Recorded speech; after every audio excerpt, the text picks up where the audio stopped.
Pour cette première saison, le thème que j'ai choisi, c'est la nature. C'est un concept qui est au cœur de l'écologie, elle est au centre de toutes nos préoccupations environnementales. Personnellement, j'ai une conception très naïve de la nature, presque enfantine. La nature, c'est les arbres, les animaux, les montagnes, et j'aimerais dépasser en fait cet état d'ignorance. Je veux savoir qu'est-ce qu'on range derrière ce mot précisément, comment les conceptions que l'on a de la nature ont évolué au fil du temps, par exemple. Comprendre pourquoi la façon dont on se représente la nature a un impact fondamental sur nos modes de vie. J'ai plein de questions à poser en fait à des gens qui justement ont planché sur ce sujet, qui ont plein de choses à nous dire, et j'ai hâte de les écouter.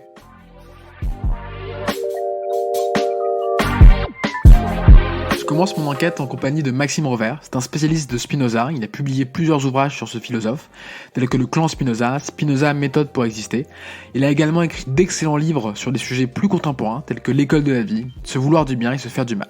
Aujourd'hui, il va nous raconter pourquoi, au XVIIe siècle, les savants ont bouleversé les idées reçues sur la nature en la comparant pour la première fois à une sorte de mécanisme gigantesque. Tout le XVIIe siècle va vivre, enfin pas tout le XVIIe siècle, mais une grande partie des philosophes et des physiciens et des chimistes du XVIIe siècle vont essayer de travailler avec cette idée d'une causalité mécanique, c'est-à-dire qui permet d'aborder les corps un peu comme s'ils étaient des machines, puisqu'on en a simplifié les processus. Donc si je comprends bien, pour essayer en fait de mieux comprendre les phénomènes naturels, on va les réduire en fait à des phénomènes mécaniques, c'est-à-dire à des phénomènes qui peuvent se comprendre par une relation de cause à effet. Et moi, ma question, c'est au fond, mais pourquoi cette manière, cette vision mécanique de la nature, ça constitue une rupture par rapport à la conception qu'on avait antérieurement. La grande rupture, c'est que ça impacte directement la notion de corps. C'est quoi un corps ? Jusqu'à cette époque-là, il y a une sorte de continuité en fait entre les corps vivants, c'est-à-dire donc pourvus d'une chaleur, c'est-à-dire donc pourvus d'une âme, et donc du coup une continuité entre ce monde matériel et un monde, disons, plutôt spirituel.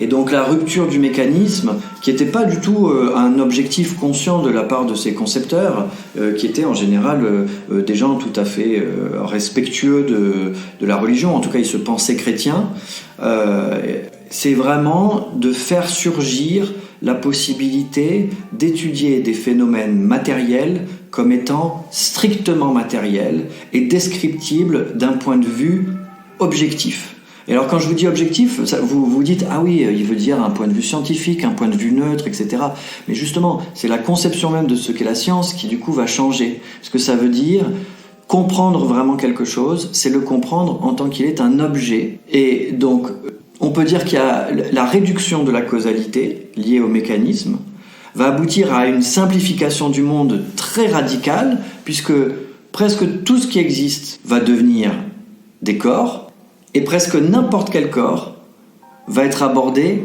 comme un objet.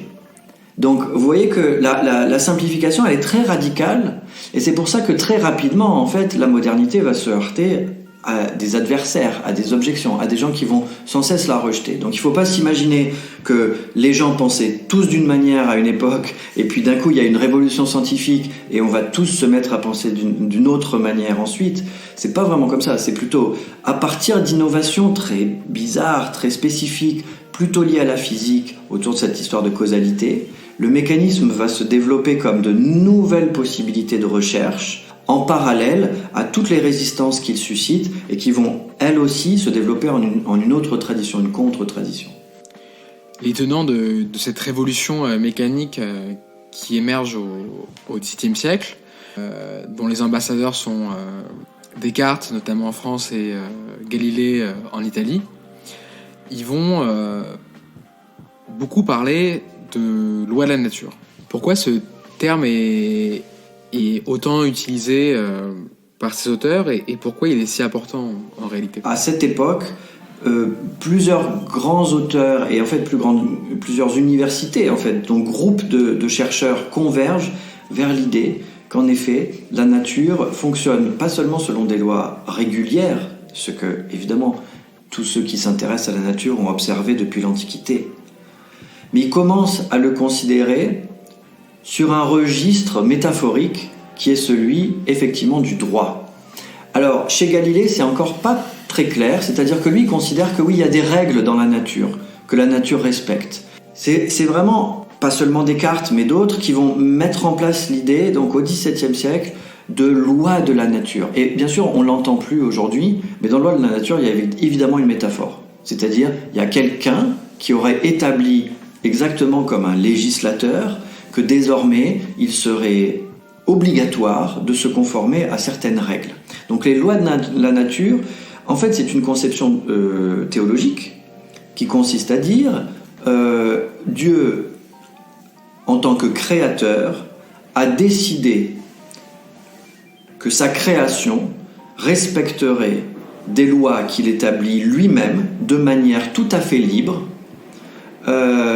et qui sont celles que nous pouvons observer ou retracer ou redécouvrir en observant la nature. Donc l'idée que la nature suit des lois, c'est vraiment quelque chose de nouveau qui suggère que Dieu est un roi qui décide librement d'établir ses lois. Chez Descartes, c'est très clair. Pour lui, ces lois... Alors, il a eu une générosité, ce Dieu créateur, c'est qu'il en a imprimé les principes dans l'esprit humain. C'est pour ça qu'on peut les retrouver. En revanche, pour Descartes, c'est aussi très clair que la liberté de Dieu implique qu'il n'était pas du tout tenu d'établir un univers qui suive ces lois-là. Avec cette approche mécanique de la nature, on a le sentiment que la nature serait en fond une gigantesque machine pleine de rouages et que du coup la métaphore appropriée en fait pour se représenter cette nature-là serait au fond d'imaginer la nature comme une horloge géante quelque part. Le modèle auquel il se réfère. Alors Galilée parle de livre, puisque lui ce qui l'intéresse c'est de considérer l'univers comme un livre qu'on peut apprendre à lire à partir du moment où on se familiarise avec son alphabet. Et lui, il considère que cet alphabet, il est géométrique. Alors, cette idée, en fait, qu'on puisse lire l'univers, ça va donner à Descartes et à d'autres cette comparaison avec une horloge. C'est-à-dire que l'univers, c'est une horloge. Toute la difficulté, c'est d'ouvrir le capot pour voir les rouages à l'intérieur. Il y a quelque chose de plus immédiat dans cette image. C'est-à-dire que si vous ouvrez l'horloge, il vous suffira d'observer comment ça tourne, les petits engrenages et les petites choses, les petites pièces, pour comprendre. Ce qui était intéressant dans le livre de l'univers de Galilée, c'est qu'il fallait d'abord apprendre l'alphabet, puis comprendre la syntaxe, et puis bref, comprendre comment ça fait sens, tout ça. Il y avait eu l'idée d'un sens. Dans l'image d'une nature qui serait une horlogerie, il y a quelque chose de l'idée du sens qui s'est perdu.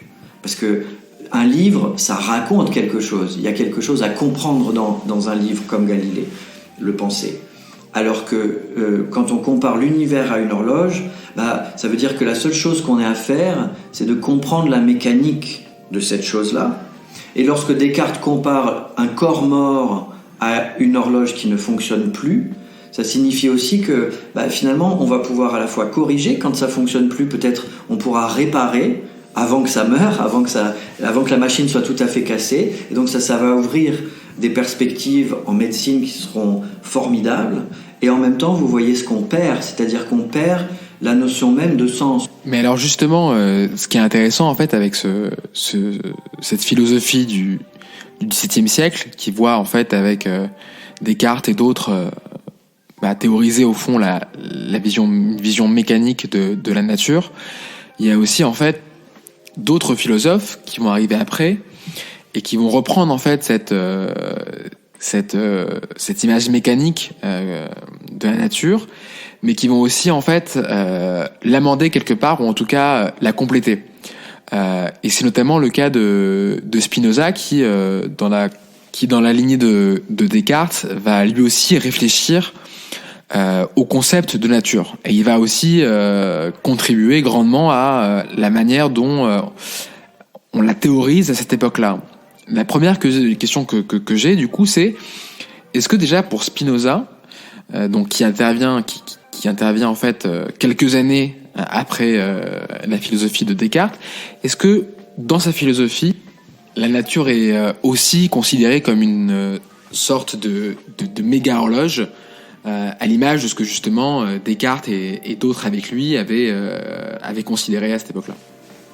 Alors, oui et non, parce que Spinoza, il va utiliser le mécanisme qu'on vient de décrire d'une manière tout à fait originale. En gros, pour deux raisons. Moitié parce qu'il est néerlandais et moitié parce qu'il est juif. Donc ce qui va émerger de ça, c'est une vision moniste où le créateur et la création ne sont pas séparés. C'est ce qu'on appelle l'immanence. Donc Dieu est immanent à la nature est Dieu, et du coup à partir de là, il faut penser que nous sommes des individus à l'intérieur d'un grand individu, et que cet individu, en fait, il est même infini, il s'appelle Dieu ou la nature. Mais si on est partie de Dieu, nous en tant qu'individus, intégré au sein d'un individu plus vaste, qui serait Dieu ou la nature, comment nous, en tant qu'individu, on peut du coup se relier à cet individu plus vaste qui est Dieu, et dans quelle mesure en fait on peut expérimenter cette connexion? Est-ce que vous, par exemple, cette nature spinoziste, elle vous affecte? Est-ce qu'elle suscite chez vous des émotions?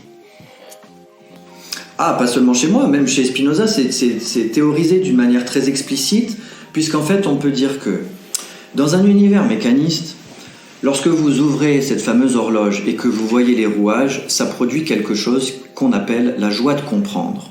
D'accord ? C'est-à-dire, vous voyez un truc qui se passe, vous savez pas comment ça marche, et puis d'un coup, paf, vous en voyez les rouages.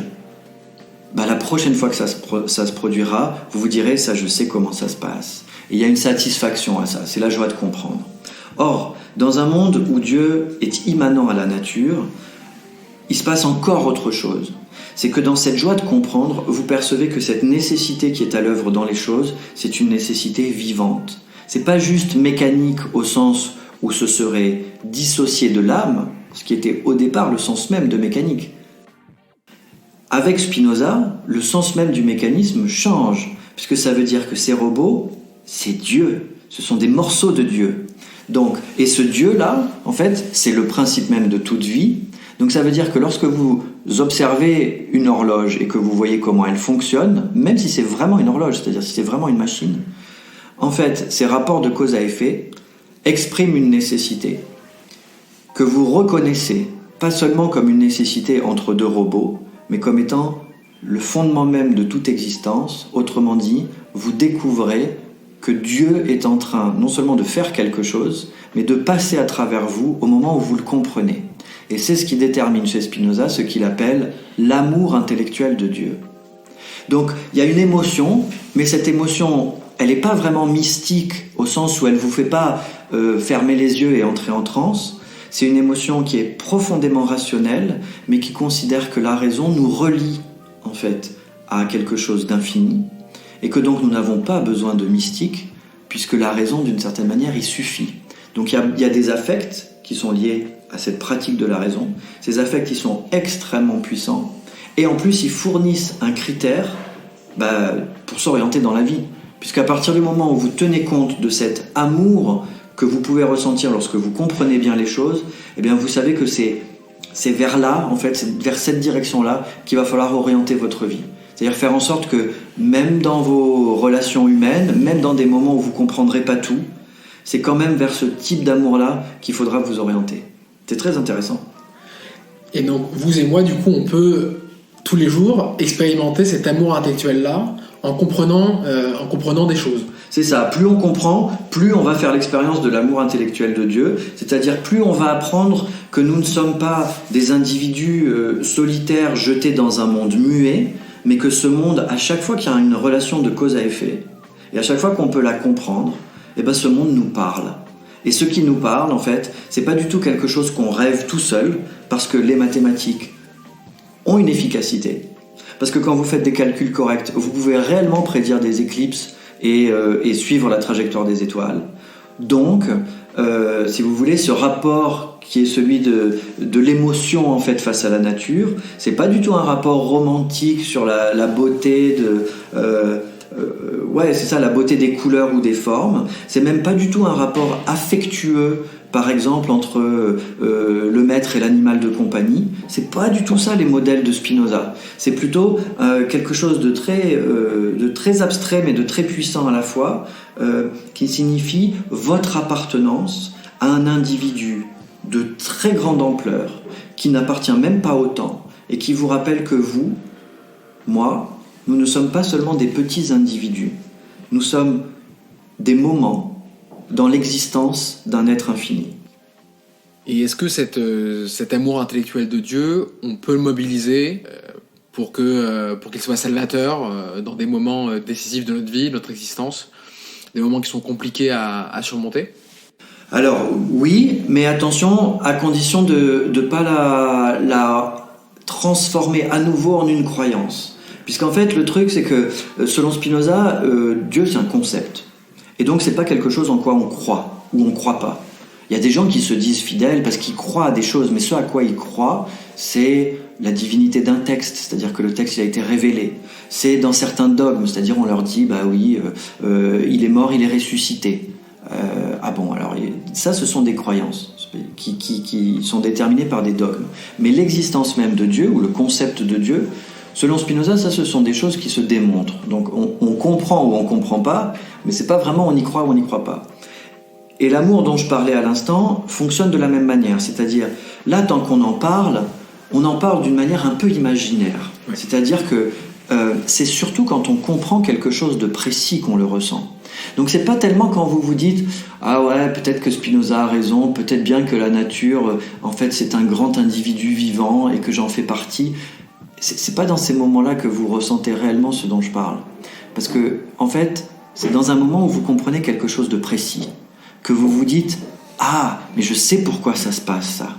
Et je comprends que cette cause a causé cet effet. » C'est-à-dire que dans votre propre expérience, quelque chose de singulier révèle l'existence d'une loi de la nature, d'une certaine manière, qui s'applique ici, qui affleure en quelque sorte à la surface du réel, que là vous voyez, vous êtes presque face à face avec quelque chose de divin. Ça, c'est émouvant. Donc, on est moins dans une émotion qui consiste à marcher dans la rue en se disant « Qu'est-ce que c'est chouette d'être spinoziste parce que je perçois toute la nature comme vivante ». On est plutôt dans une exigence qui consiste à dire « Toutes les fois où vous ne comprendrez pas, cherchez à comprendre, parce que c'est possible de comprendre, la nature est intelligible, ça fait vraiment partie des fondements aussi du mécanisme. La nature est intelligible, on peut comprendre, et lorsque vous comprendrez, là oui, vous vivrez ça, cette consolation en fait, d'une certaine manière.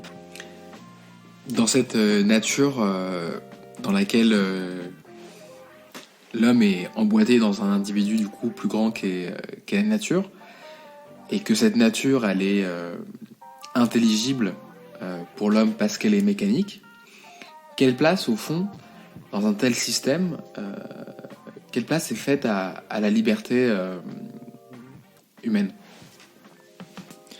Est-ce que, par exemple, Descartes et Spinoza, du coup, à ce sujet, vont considérer la liberté humaine de la même manière dans cette nature mécanique? Alors c'est très simple.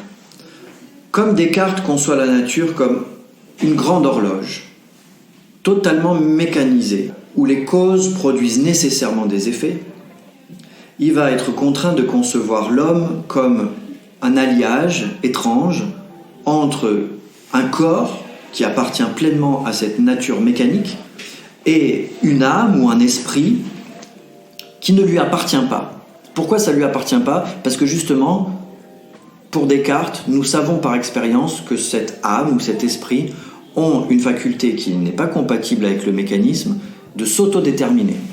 C'est-à-dire de choisir et d'agir librement, et librement ici ça veut dire sans cause qui détermine mécaniquement les effets à travers nous.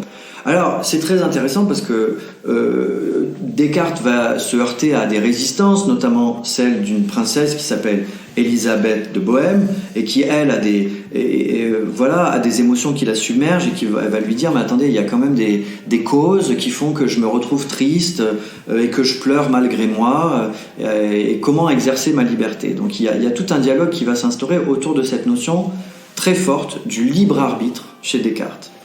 Mais pour pas trop m'attarder sur Descartes, par contraste, Spinoza va proposer tout à fait autre chose.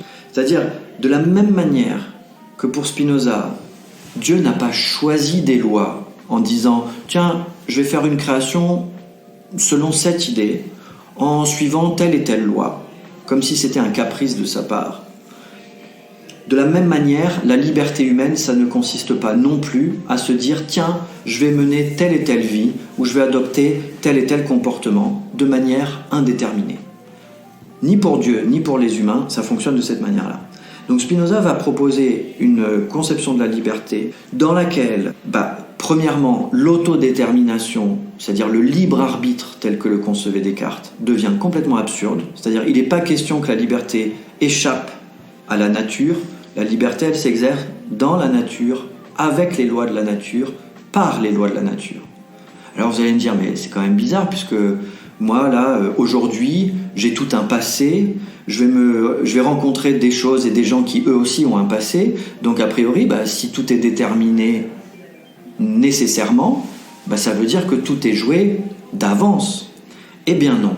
Pourquoi ? Parce que, pour Spinoza, les causes produisent leurs effets, évidemment, progressivement, dans le temps. Or, elles ne les produisent qu'en se combinant entre elles. Vous pouvez être déterminé à faire quelque chose, et puis d'un coup, un accident se produit, et vous allez faire autre chose. Ne serait-ce que, dans les transports, vous allez d'un endroit A à un endroit B, et puis en chemin, vous avez un accident de vélo, vous n'irez pas à B. B ne se produira pas alors que vous étiez parti pour. Et bien du coup, ça veut dire que la liberté, ça consiste en deux choses. Lorsque vous considérez votre passé, plus vous comprendrez les causes qui vous amènent jusqu'à ce que vous êtes aujourd'hui, plus vous en deviendrez libre. Libre au sens de capable de s'approprier, c'est-à-dire de revendiquer pour soi-même une causalité qui nous construit. Donc au lieu de dire « Ah, je suis déterminé, donc je suis passif », il est tout à fait possible de dire « Je suis déterminé, donc je suis actif ». D'ailleurs, entre parenthèses, en français, on peut dire « Il était très déterminé ». C'est quelqu'un de très déterminé. Et le plus intéressant, c'est quand même le rapport à l'avenir. Donc, il y a deux manières de lire Spinoza. On peut dire « Finalement, c'est un déterministe, totalement fataliste, et notre rapport à l'avenir se nourrit d'une illusion ».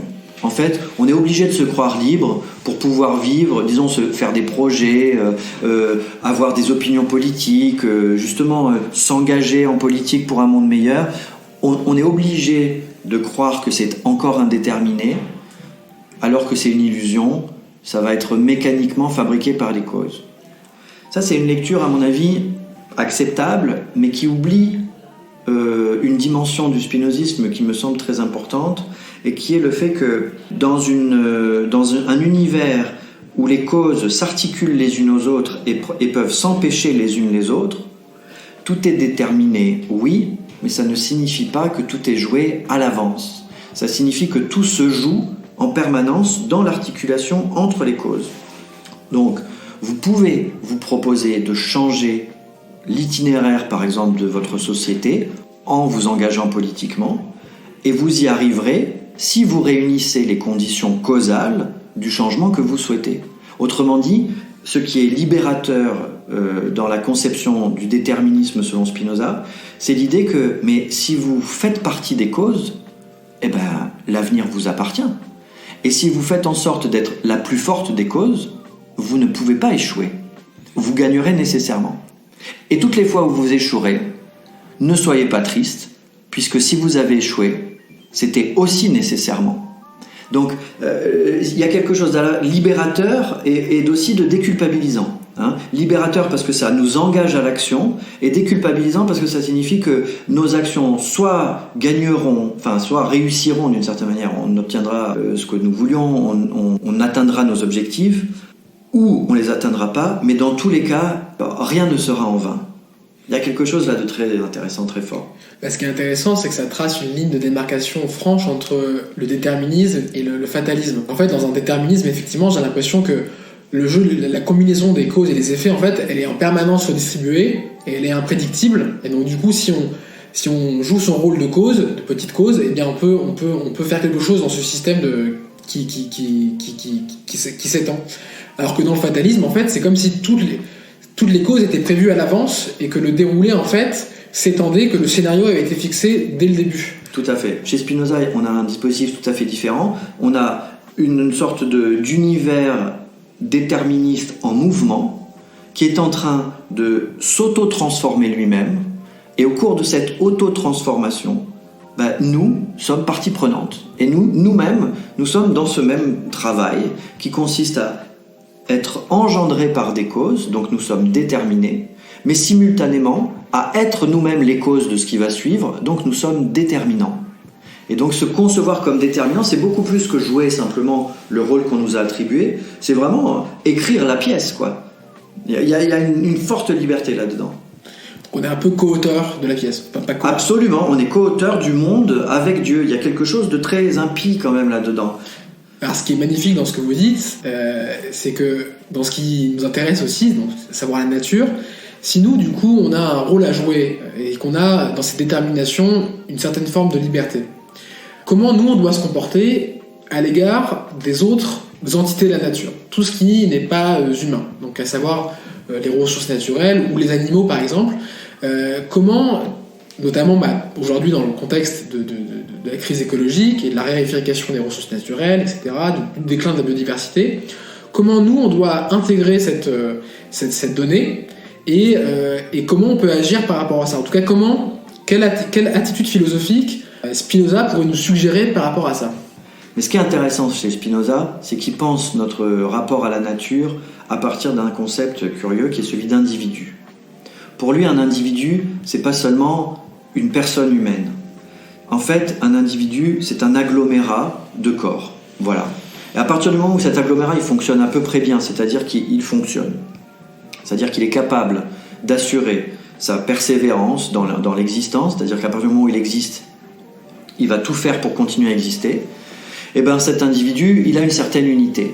Sauf que vous pouvez l'étendre ou le réduire à volonté, c'est-à-dire que grâce à l'usage des microscopes, qui intéresse beaucoup les Hollandais, Spinoza lui-même travaille en optique, ça l'intéresse, les microscopes, les télescopes et tout ça, et si vous regardez à l'intérieur du corps humain, vous verrez d'autres individus en fait.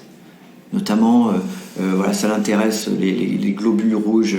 Il y a un jésuite qui s'appelle Kircher, Athanasius Kircher, qui a observé ce qu'on croit être des vers qui vivent dans le sang. Voilà. En fait, c'est probablement des globules rouges. Et donc, alors ils se disent, oui, il y a des individus à l'intérieur d'un seul corps humain. Et puis ensuite, un corps humain, bien sûr, ça forme un individu. Mais si deux humains se mettent ensemble et se mettent d'accord, en fait, ils fabriquent un autre individu. Et une sorte de société, c'est aussi un autre individu. Et ainsi de suite. En fait, vous vous retrouvez avec un concept d'individu qui est extensible. Et du coup, la question de savoir comment est-ce qu'on fait pour assurer son propre intérêt devient elle-même extensible. C'est-à-dire que mon intérêt à moi, ça ne peut pas être seulement l'intérêt de Maxime Rovert. Ça va nécessairement être l'intérêt de quelqu'un qui vit dans les conditions dans lesquelles je définis ma propre vie et qui fait en sorte qu'elle se perpétue. Or, bien sûr, du coup, ça va impliquer beaucoup d'autres choses. Parce que moi, pour vivre, j'ai besoin de plein de gens. De la personne qui a, planté la tomate que j'ai mangée ce midi, de la personne qui me l'a amenée jusqu'à l'endroit où je l'ai achetée, de tellement de collaborateurs qu'en fait, nous tenons en une humanité, disons, par définition solidaire. Mais j'ai parlé de tomates. Et évidemment, sans tomates ou sans rien à manger, cette humanité, même solidaire, ne tiendrait pas beaucoup. Donc l'individu humanité, d'un coup, s'ouvre sur du non-humain. Et donc, pour conclure sur les rapports entre Spinoza et la nature, on pourrait dire que Spinoza nous aide à penser quelque chose comme une attitude écologique à partir de l'idée même d'une continuité entre les individus. C'est-à-dire que je ne suis pas tout seul, je n'existe qu'en lien avec plein d'autres individus, et d'ailleurs je ne suis qu'une partie d'individus, disons, qu'on peut identifier à plein d'échelles différentes. Donc la nature elle-même n'est pas quelque chose que je dois protéger parce qu'elle serait extérieure à moi. La nature, c'est en quelque sorte le Dieu même qui me crée en permanence, qui me recrée en permanence, et donc j'ai le droit de la préserver. Et donc on a une communauté de destin au final avec ce système naturel, avec les autres éléments du système naturel. Tout à fait. Et donc si on n'agit pas pour préserver ce système qui lui-même nous maintient en vie, du coup on détruit le système et on se détruit nous aussi. C'est-à-dire qu'on fait quelque chose de totalement irrationnel qui est lutter contre notre propre intérêt. Voilà, ça c'est très clair. Ensuite, il faut dire une chose, c'est que Spinoza, bien qu'il pense, je dirais, de manière métaphysique de cette approche-là, en même temps, doit défendre ce dont on a parlé au début de notre entretien, qui est la possibilité de la vivisection. C'est très important, puisque si on cédait sur cette affaire-là, il y a toute une partie des recherches et des innovations en anatomie, en physiologie, etc., qui seraient vouées à disparaître. Donc, Spinoza maintient aussi, d'une manière assez datée, viriliste, le droit pour nous d'utiliser les animaux comme on veut. Mais aussi parce que lui, il ne conçoit pas que nous arrivions à un état où notre puissance serait tellement forte que cette supériorité sur les animaux déséquilibrerait l'ensemble du système. Ça, c'est la réponse de Spinoza. Comme vous voyez, elle est complexe parce qu'elle se fonde sur la notion d'individu qui nous permet de nous concevoir en continuité avec le reste de la nature, et en même temps, elle brise une unité émotionnelle ou imaginaire qui fait que, quand on voit qu'un animal est triste, on est un peu triste, et puis quand on en voit qu'un animal est joyeux, ça nous rend joyeux, et pour Spinoza, ça, c'est de la pure illusion. Alors, c'est là où je vous dis juste un petit mot sur une manière plus contemporaine d'aborder les choses. Il me semble que, à partir de Spinoza, mais sans totalement s'appuyer sur sa philosophie, on peut concevoir les choses en termes de système dynamique. Ça, ce sont vraiment des termes contemporains que Spinoza n'aurait pas utilisés. Et dans ce système dynamique, considérer que les interactions qui sont les plus fructueuses et donc finalement les plus rationnelles sont des interactions à rétroaction positive. Par là, je veux dire que lorsque ce que nous faisons favorise les conditions qui nous permettent de le faire, alors c'est bon. Ça veut dire, si vous plantez quelque chose, je parlais des tomates tout à l'heure, si vous parlez des tomates, qu'au moment de cueillir les tomates, vous en gardez quelques grains que vous replantez et vous mangez le reste, là vous avez une rétroaction positive sur votre propre cueillette, puisque non seulement vous avez bénéficié de ce que vous donne la plante, mais en plus vous avez assuré, même pas la perpétuation, mais l'accroissement, je dirais, du fait de donner des fruits de manière pérenne.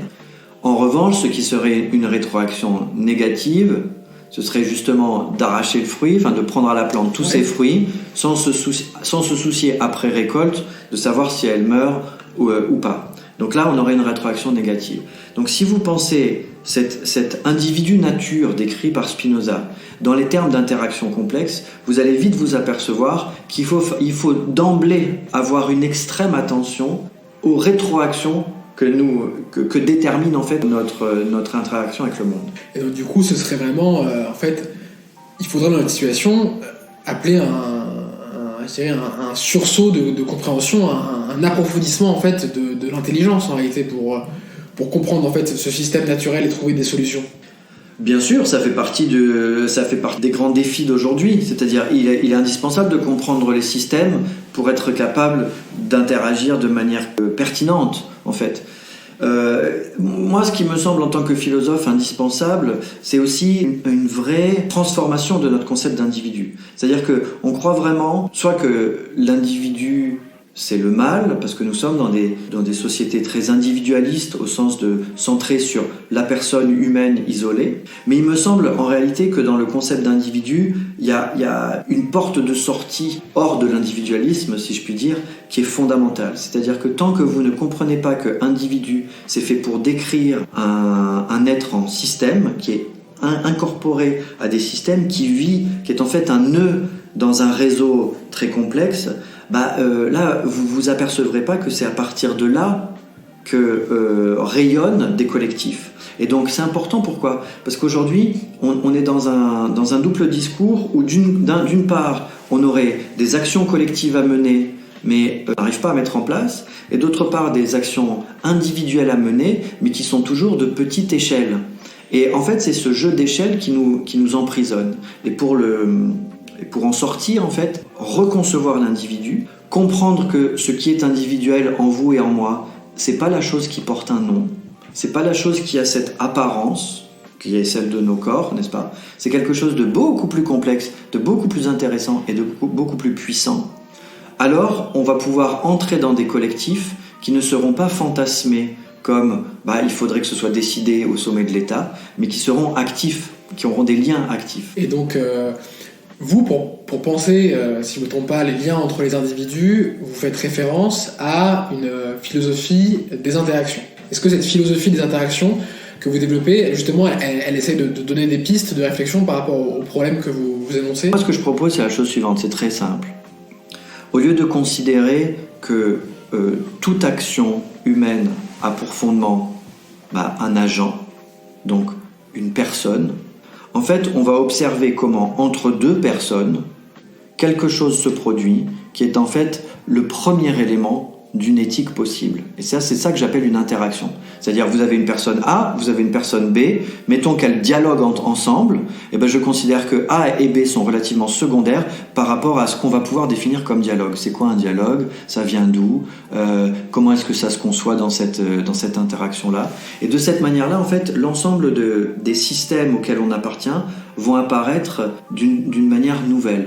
Et donc, ça veut dire que il faut du coup s'intéresser aux interactions, c'est-à-dire que les interactions en elles-mêmes sont plus importantes que les individus ou il faut d'abord comprendre qu'au centre de l'action n'est pas l'individu mais l'interaction. D'accord. C'est bizarre mais c'est très efficace. Ça veut dire quoi? Ça veut dire que vous en tant qu'agent, quand vous vous dites mais alors qu'est-ce que je dois faire? Ça part mal. D'accord. Ça part mal parce que vous êtes parti du jeu. Et c'est bien naturel parce que c'est comme ça que fonctionne votre conscience. C'est-à-dire qu'elle se considère comme à l'origine de ses actions. Tout ce qu'on s'est dit depuis le début, en fait, c'est qu'il y a une autre manière d'aborder les choses en fonction de causalité. Et donc, si vous tenez compte de la causalité, vous devrez accepter que le jeu n'est pas premier, il est seulement l'une des étapes d'une interaction qui est de plus grande ampleur.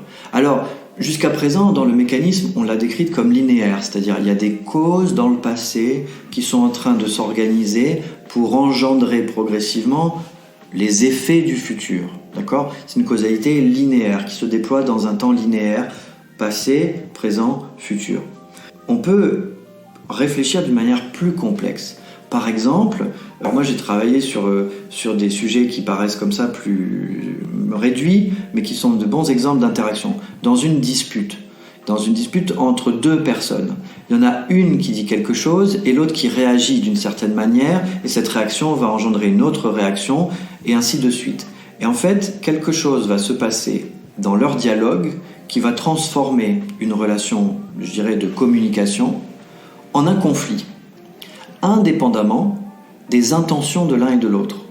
D'accord ? Donc, je ne dis pas que les personnes n'ont pas d'agentivité, c'est-à-dire, je ne dis pas que les personnes sont simplement les produits passifs des interactions, je dis simplement qu'ils ne sont pas au centre de l'action, et qu'au lieu de vous demander « qu'est-ce que je peux faire ?», vous feriez mieux de vous demander « qu'est-ce que je fais déjà ?» et qu'est-ce qui, dans ce que je fais, peut être transformé dans le sens que maintenant je voudrais impulser à mon avenir. Vous voyez que la question est tout à fait différente, parce que qu'est-ce que je dois faire ? Vous êtes déjà en train de suggérer que, déjà, vous ne le faites pas, et deux, vous vous projetez dans un avenir imaginaire où vous seriez différent de ce que vous êtes. Non, ça sert à rien, ça va vous emprisonner dans des images. Oui, parce qu'en fait, on ne peut pas réfléchir pour après. Vous vous conduisez de manière aveugle par rapport à ce qui est en train de se passer en fait. Exactement. Vous êtes coupé du moment de l'instant présent qui vous permet en fait, qui est la seule marge de liberté ou de présence possible. C'est là que vous êtes déjà et c'est là que vous pouvez déjà agir. Donc la question, encore une fois, n'est pas du tout qu'est-ce que je dois faire à partir de maintenant, c'est plutôt qu'est-ce que je fais déjà maintenant qui mérite d'être observé. Et à partir du moment où vous lui accorderez de l'attention, c'est-à-dire qu'en rentrant chez vous, vous vous demanderez comment vous vous brossez les dents, ne serait-ce que ça, je veux dire, ça va soulever plein de problèmes. C'est-à-dire que est-ce que votre brosse à dents, elle est vraiment biodégradable ou pas ? Enfin, vous vous êtes posé la question. Votre dentifrice, vous savez qu'il existe déjà des solutions pour ne pas avoir, pour avoir des dentifrices zéro déchet. Visiblement, vous n'en êtes pas préoccupé. Voilà, toutes ces questions-là, en fait, qui paraissent petites, sont une vraie révolution dans notre manière de concevoir ce qu'est l'action à la fois collective et individuelle, parce que ça signifie que, de la même manière que je prends l'exemple du dentifrice, vous allez pouvoir vous poser des questions en termes collectifs. C'est-à-dire, qu'est-ce que nous faisons déjà ? Qu'est-ce que nous faisons que je voudrais changer ? Et comment je peux faire changer le nous auquel j'appartiens ? Et donc ça nous redonne ça nous rend plus actifs que de se dire au final, qu'est-ce que je vais faire demain pour changer le monde ? Une question qui est beaucoup trop écrasante et au final qui fait pas sens. En fait, elle est trop biaisée parce que, encore une fois, premièrement, vous avez mis le jeu au milieu alors qu'en fait, le jeu n'est qu'une étape. Donc, ensuite, vous allez vous projeter l'action dans l'avenir alors que si l'action a un sens, c'est parce qu'elle est déjà en cours. Et puis, pour finir, vous vous projetez dans l'ordre du devoir-être, ce qui signifie que vous êtes déjà en train de fabriquer une image de vous-même qui ne correspond pas à la réalité. Autrement dit, vous êtes en train de verser alors que vous avez seulement posé une question dans un ordre d'idées qui est totalement imaginaire. Je ne dis pas qu'il est impossible de produire des effets à partir de cet imaginaire-là. Ce que je dis, c'est que si vous voulez vraiment agir, il faut considérer ce qui est déjà en cours, voir les actions qui justement sont modifiables parce qu'elles sont déjà les vôtres, et à partir de là, on verra ce que vous deviendrez. D'accord. Et ce sera à vous justement en quelque sorte de corriger chemin faisant ce que vous êtes, pas à partir d'une norme que vous établiriez, mais plutôt à partir d'une sorte de correctif que vous pouvez apporter en permanence à vos actions. C'est vraiment une approche tout à fait différente. C'est très intéressant parce que du coup on n'est plus dans une réflexion de l'a priori en réalité, on est plus dans une réflexion dans une combinaison en fait globale qui en permanence construit à partir de ce qui existe. Exactement. Une question qui m'intéresse aussi beaucoup dans votre philosophie des interactions, vous parlez beaucoup de l'érotisme et de la figure de Eros. Pourquoi c'est aussi important pour vous et pourquoi c'est indispensable ? Ouais, alors aujourd'hui je trouve que c'est un mot embarrassant, érotisme, parce que évidemment c'était une sorte de jeu de mots sur ce qu'on appelle érotisme aujourd'hui, c'est-à-dire en gros tout ce qui est de la séduction sexualisée, quoi. En fait, moi je voulais prendre le mot érotique de Platon, c'est-à-dire disons littéralement science du désir, mais moi je dirais même stratégie ou disons les articulations conscientes du désir, c'est-à-dire comment on fait pour mener à bien ses propres désirs. Et par propre désir, je veux pas dire ses petits caprices, je veux dire comment est-ce qu'on oriente son attention pour faire en sorte que la vie tourne à notre avantage. Et je le dis au pluriel, c'est-à-dire pas seulement mon avantage à moi par opposition à celui des autres, mais à notre avantage au sens où que la vie soit vécue justement d'une manière pérenne, capable de se reproduire, de fleurir, de se déployer en fait. Donc l'érotique, la notion même d'érotique, ça suppose qu'on soit capable non pas de préjuger de ses propres désirs en disant je sais ce que je veux. Je crois que ça commence par là. C'est-à-dire l'érotique, ça commence par dire nous ne savons pas ce que nous voulons. Et l'une des choses que nous devons chercher à savoir, c'est justement à définir de manière plus précise nos désirs. Voilà, comment est-ce qu'on va fabriquer du désir de savoir, c'est ça qui m'a intéressé. C'est par exemple dans l'école de la vie. C'est-à-dire comment est-ce qu'on fait en sorte que des jeunes gens, et même des tout petits, quand on leur dit des choses, s'intéressent à acquérir le savoir, non pas parce qu'on leur dit c'est intéressant ou c'est important pour plus tard, ou etc., mais parce que en fait ça s'intègre à des problèmes qui deviennent partie prenante dans leur propre vie. Voilà. Donc ça c'est le deuxième aspect de l'érotique du désir, c'est-à-dire pas seulement définir ses propres désirs, mais aussi mettre en place des conditions qui fabriquent du désir. Et donc progressivement on va s'apercevoir que réfléchir sur le désir, ça va aussi nous amener à recomposer complètement une société, non pas autour de la production et de la consommation, d'accord, qui étaient vraiment les critères en fait d'une société bien faite. C'est-à-dire que même l'idée même de croissance, on est toujours autour de l'idée de la production, c'est-à-dire on produit de manière efficiente, cohérente, performante, et y compris compétitive, ce qui est vraiment l'aspect le plus... Mais même tous les autres sont problématiques. Et on consomme, y compris, aujourd'hui ça nous obsède beaucoup, on consomme de manière responsable, équilibrée, raisonnable et tout ça. Tant qu'on est dans ce modèle production-consommation, En fait, on est dans un modèle totalement aliéné qui est tourné autour de la destruction, en réalité. Parce que la production qui vise à la consommation, en fait, c'est une production vouée à la destruction. Voilà. Donc, moi, ce que j'essaie de mettre en place à travers l'érotique, c'est justement l'idée que, en mettant la notion même de désir au cœur de l'humain, on va re-questionner des choses qui sont vraiment le cœur même de notre vie. Ça va rouvrir des possibilités, justement, autant en termes de savoir, c'est-à-dire que on va plus présumer de la valeur des savoirs, on va considérer les conditions à partir desquelles cette valeur se fabrique. Et ça va être de la même manière pour tout, c'est-à-dire que du coup, on va libérer les corps des impératifs qui s'imposent à eux, et on va pas les libérer d'une manière univoque et pareil pour tous. On va faire en sorte que les corps apprennent à se développer d'une manière autonome, en fait. Donc c'est ça, à l'arrière de la question du désir, il y a vraiment la possibilité de décentrer, en fait, les mouvements qui créent les collectifs et de faire en sorte que la société change de direction sans qu'on ait en fait de capitaine qui puisse tourner la barre d'une manière autoritaire.